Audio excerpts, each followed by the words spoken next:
Foreman runs across the ring. He may feel, Jim, soon that he has to shoot his boat because he can't take that kind of punishment and last into a long fight.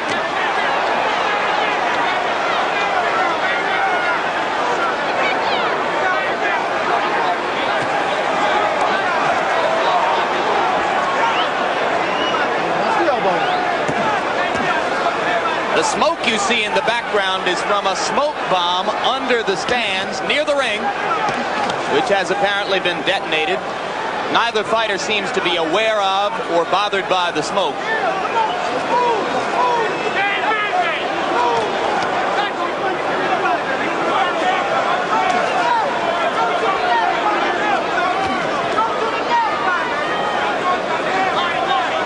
It's the bombs in the ring that have bothered George Foreman so far. And they haven't been smoked.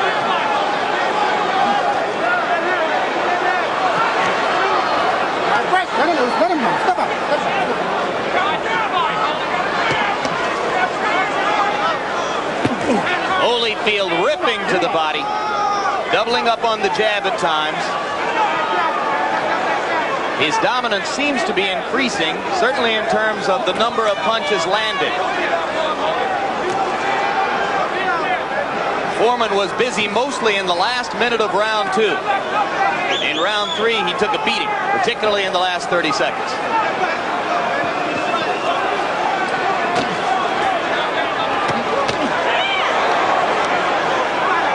Before he took the title from Buster Douglas, the image of Evander Holyfield was that he couldn't fight a planned, disciplined, tactical fight. He is showing once again that he does use his head as well as his fists. Solid right hand at the end of that combination. Holyfield executing the plan now that he had discussed with us and with George Benton and Lou Duba, stepping up inside of Foreman's power and beating his man to the punch at close quarters. Turn him loose.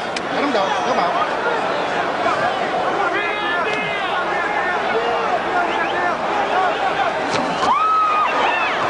Straight right hand may have gotten George in trouble. The big man wobbling a little bit as Holyfield steps back up and in. 2 lefts to the body landed. Now Foreman opens up. End of the round coming.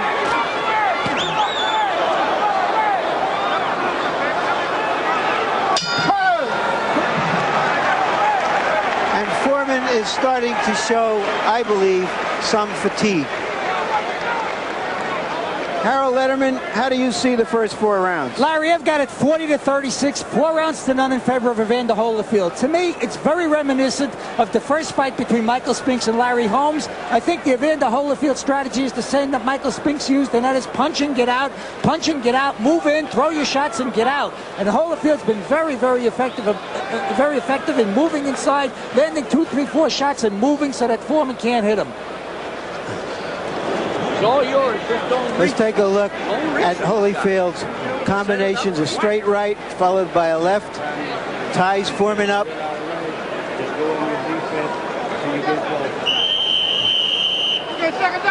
There you see it again. Punch count statistics indicate that in round 4, Holyfield threw 39 punches and landed 27 of them. That's a 69% connect rate. Awesome efficiency. Not the kind of thing Foreman can compete with. He needs some kind of big blow to turn things around. And although it's only round 5, for Big George, it may be getting late. Well, the question coming in here whether George was a farce or Holyfield a fraud. So far, Holyfield has not been a fraud. He's fought a perfect fight. And it becomes increasingly more impressive now with each passing round.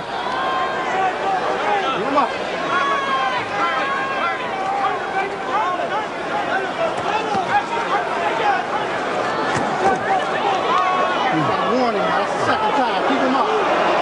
Next time I'll take a point away. I got a warning. The referee has told Foreman that that was the second warning. The next time he has to issue one, he will take a point away. For low blow. For a low blow.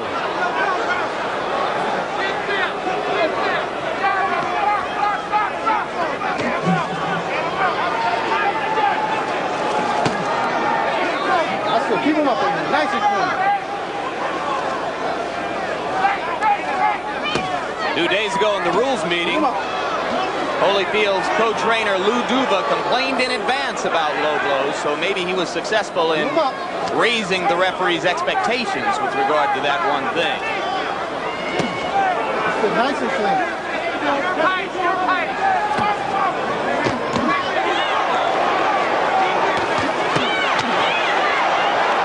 This is brilliant stuff from Holyfield, doubling up with the jab, coming with the right, the left hook to the body, rights and lefts inside.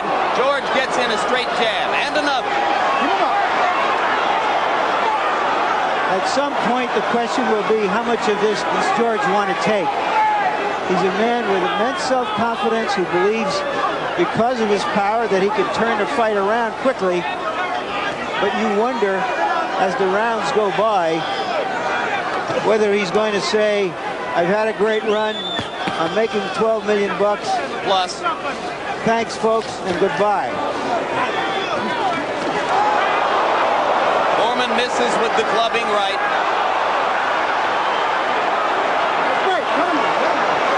But he gets Holyfield to the body enough to stop Evander from punching.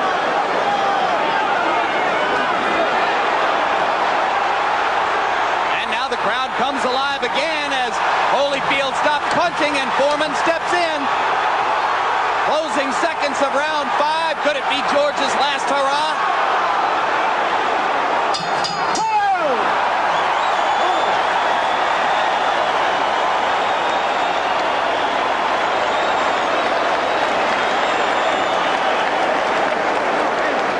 Listen, you know what it is? When the guy hits you with one punch, don't stay there, move. You understand? So you stay there for the next punch. All right? Now don't let him hit you with those punches. Those punches take their toll on you.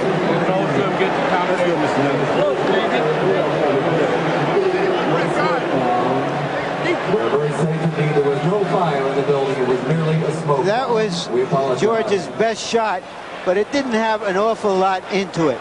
A right hand, that was a shoulder punch. There it is. It got Holyfield's attention. Maybe the first 4.5 rounds had been a little too easy for him. Yeah, you wonder if Evander just lost concentration. Maybe he was getting a little bored with how easily things were going. You heard George Benton, his co-trainer, warn him to be alert and to get out of there after he punches. It's Benton who has said about Foreman that if he hits you, you'll be the deadest SOB in the cemetery. Well, there's 65 guys who can attest to that. And a lot of them did in the last couple of weeks. That's it. Keep him up in there. Nice and clean. Keep him up. Watch your head. Keep him up.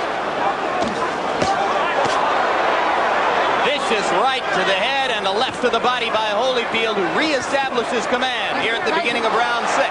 Foreman steps in behind the jab again. I have to tell you the truth, Jim, I'm a little amazed that Foreman at this age has taken some of the clean shots that he's taken without showing much hurt. Well, of course, he's the much bigger man, but then the chin doesn't know that he weighs 257, right? No, it's the same chin that was on him when he weighed 217. Foreman clubbing away again as Evander Holyfield stops momentarily and gives him a chance. Now as Evander steps forward and punches again, he puts Foreman on the defensive.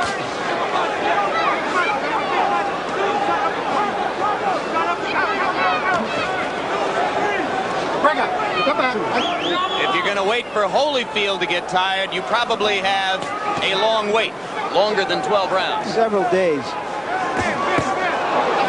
The way George Foreman used to fight, so tense and tight, he would wear himself out. But he is more relaxed now, and perhaps that's helped him to maintain himself through this point in the fight. We're at the midway point almost. Indeed, Foreman says that in his first career, he was nothing more than a wind-up toy who had no options and no answers once the inner workings wound down. Sees himself as a whole different fighter now. Straight left bothers Holyfield again, knocks him off balance for a second. George has been effective momentarily when he's been able to land the jab and step up behind him. Maybe Foreman's been able to take those punches because he's been doing nothing for weeks except eating and talking, so his jaw certainly must be in shape. Left hand landed for Foreman and rocked Holyfield back a little bit. Maybe there's still some thudding power in those blows. Right hand just misses, but the crowd gets excited. Holyfield comes back with a left and a right, both of them missing off the top of the head, but now he goes back to the body with good effect.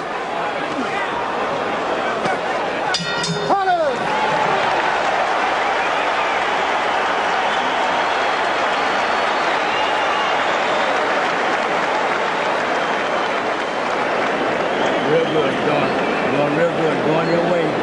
Wait till you get close enough. That's what you're doing before you do anything. Now, when he brings in George, he gives you a little right uppercut. You can't reach with it. You just gotta take what you can. Good. Take that little left uppercut. Stay close. Don't let this guy take over, right? Don't let him get brave on you, right? Okay. You have a good left hand and just keep it missing. And when you make it miss, come back with something, right? Okay. Oh, let's get it. Good. 7. The boxing beauties are right there. Boxing's got that. Be patient enough to get close enough. The shot coming. Keep your defense when you get away bouncing. Don't even get at it with no jab too close to it. Round 7. Holyfield comes out to continue to try to box while Foreman waits for one big chance. We're into the second half of this heavyweight championship bout. That's a slip. Canvas has been very slippery in undercard bouts. But now Holyfield stops punching and Foreman wails away again. There's a solid shot to the body in there. When Evander stops punching, George gets a chance. And he's making the most of it right now. Foreman landed a right.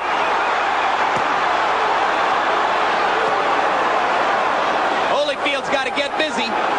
Occupy him again with his offense. There he goes.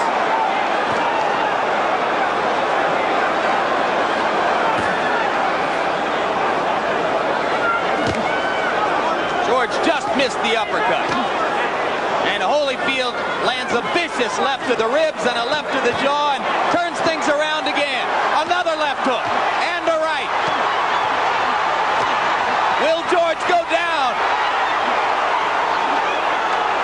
George is tired, very tired. He's starting to show some hurt. Who wouldn't after that barrage?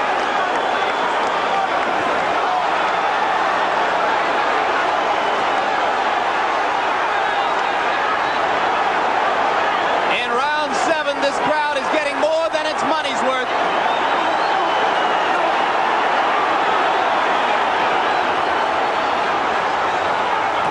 Foreman got a little breather there. Let's see if he's got anything left.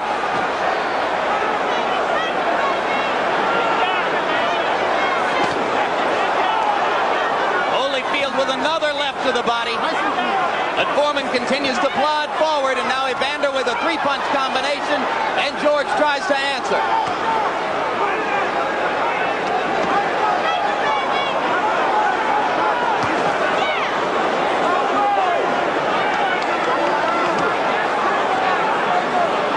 Holyfield with a right to the chest, and George is sucking for air.